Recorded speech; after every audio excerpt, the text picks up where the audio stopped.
Now, another point I wanted to make that I made during the advanced lesson. The majority of brothers and sisters out there, when they see these disasters, according to prophecy, would like to attribute these disasters to works of God, works of the Most High Creator punishing the earth with destruction. Now, nothing happens in the earth without the Most High first sanctioning whatever being done. Let's make that clear. But the bad that's going on in the earth that Christ was speaking of are all man-made under Satan. It's his technology. So the earthquakes we see, the disasters that are going on, the plagues that are breaking out that they're using through pharmaceuticals to spread diseases, these are all man-made. Okay, there is no such thing as bird flu. There is no such thing as swine flu. Okay, there is no outbreak of measles, mumps, E. coli, Ebola. It do not exist. It's all fabricated within laboratories for man-made plagues. Okay. Now, for those who do not believe that man can do things also, notice in Egypt, every time the Most High did a miracle through Moses, the Egyptians, wizards, would come and try to mimic it with natural science. Remember that?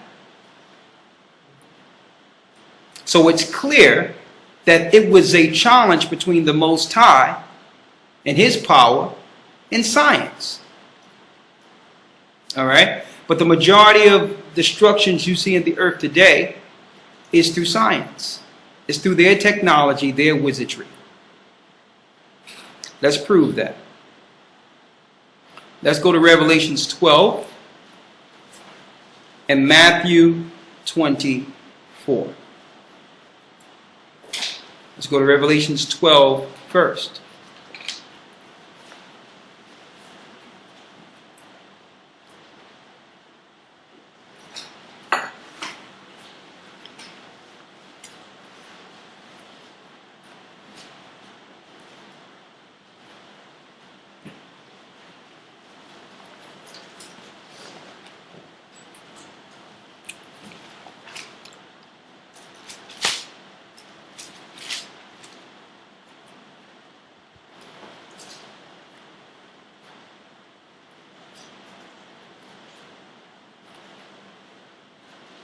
Let's go straight to the 12th verse.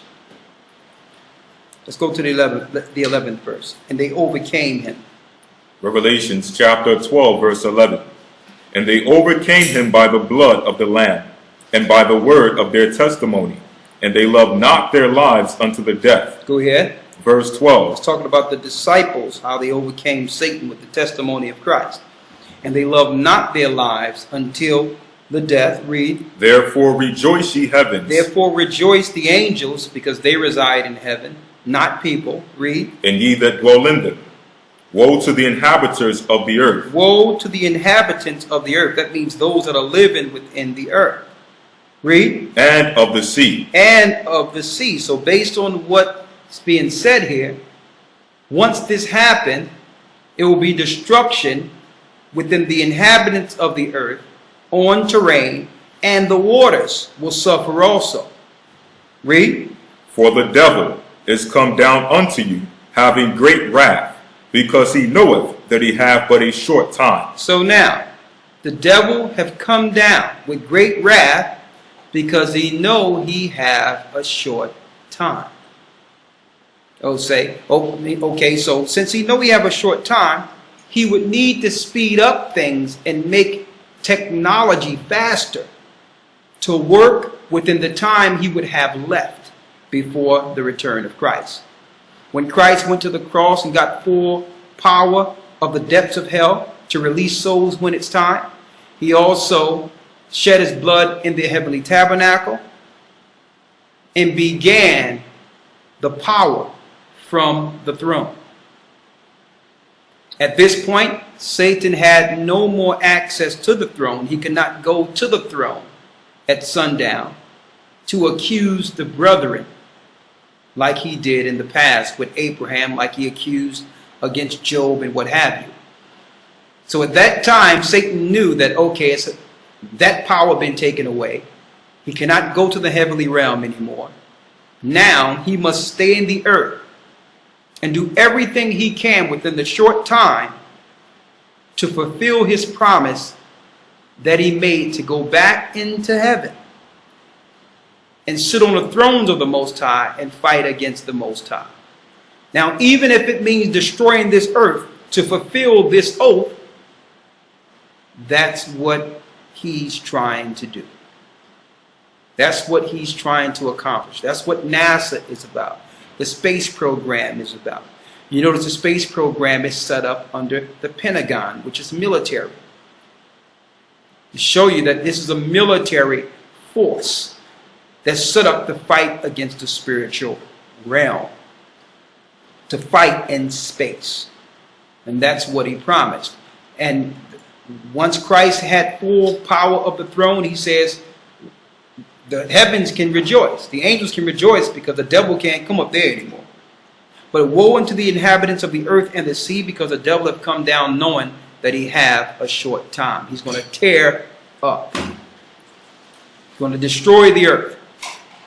So what we're seeing and what Christ warned us from is the works of the hands of Satan over military forces and governments of this earth. Let's go to Matthew 24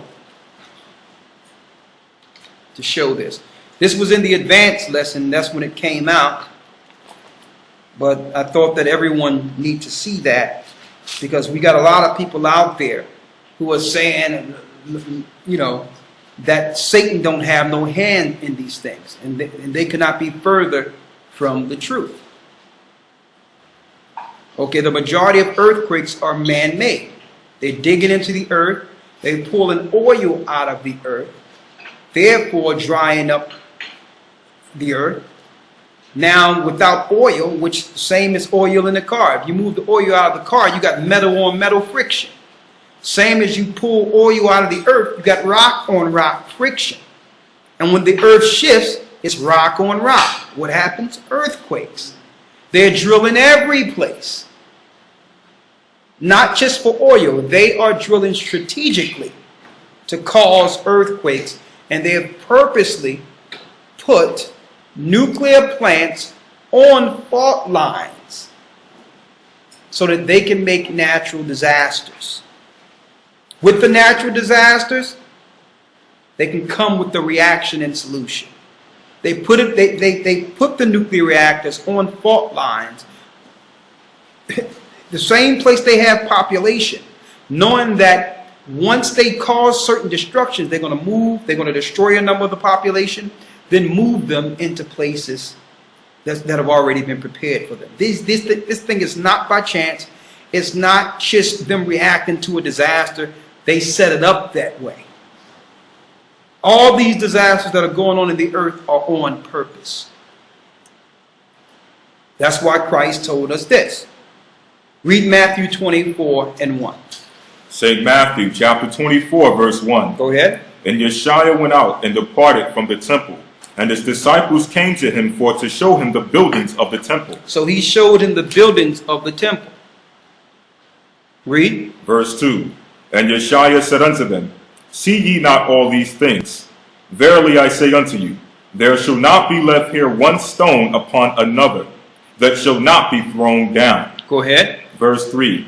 And as he sat upon the Mount of Olives, the disciples came unto him privately, saying, Tell us, when shall these things be? And which shall be the sign of thy coming? So the topic of discussion is, when shall be the sign of thy coming? Right? Now let's see the signs of Christ's coming. Read. And of the end of the world. Not the end of the world as we know it, as far as the earth will always exist. But it's talking about the end of Esau's empire. Don't forget, it was Esau under the Idumeans in the Roman Empire that took us down in Jerusalem in 70 AD. Now, how do we know it's not talking about the end of the world, but the end of the rulership of this world? Okay. How do we know this? Number one, they are using the same rules of engagement of ancient Rome. Destroying, setting up their own empire, setting up their own governments,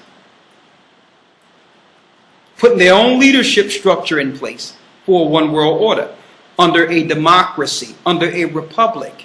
This is the actions of ancient Rome. The children of Israel did not operate like this. Why?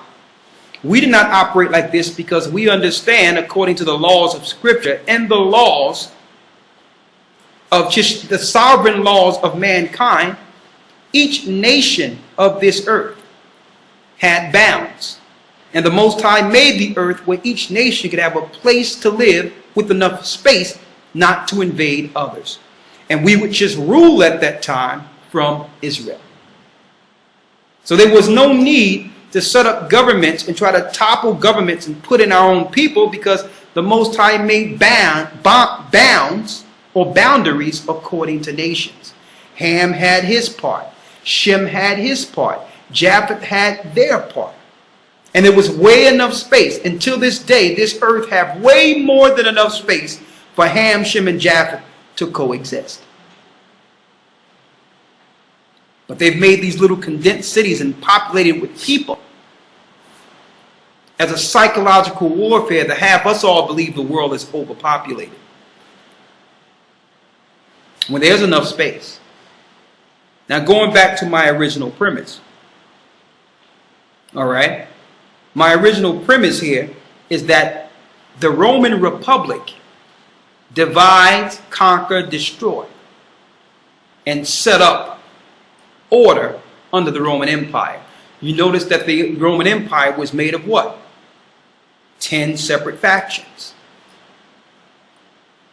How did they get those factions? Through war. Then it became a democracy, and they set up their diplomats or governors over each area to rule as one fist. This is what they're doing now today, continuing the conquest of Rome.